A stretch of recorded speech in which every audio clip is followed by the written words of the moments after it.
Hello everyone, welcome back to Online Help Guide. Are you new to TikTok and want to explore by posting your own videos, react to content, interact with other users, or even have a community of followers? Well, don't worry. Today in this video, I'm going to show you how to create a TikTok account. So watch this video till the end. First, open your TikTok app. You can either create your account by your phone number or email ID. For this video, I'm using email ID to create an account. And tap on Next. It will ask you to verify continue by dragging the puzzle piece into place. Drag it.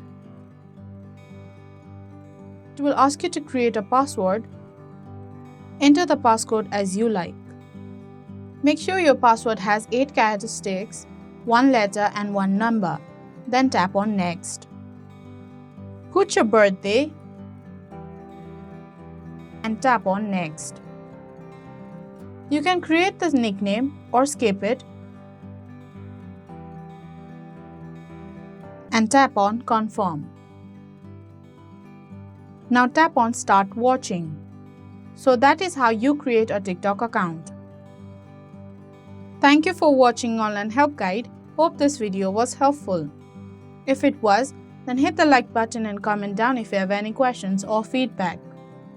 Also, if you are new to our channel, subscribe and hit the bell icon on our channel so that you don't miss our upcoming videos.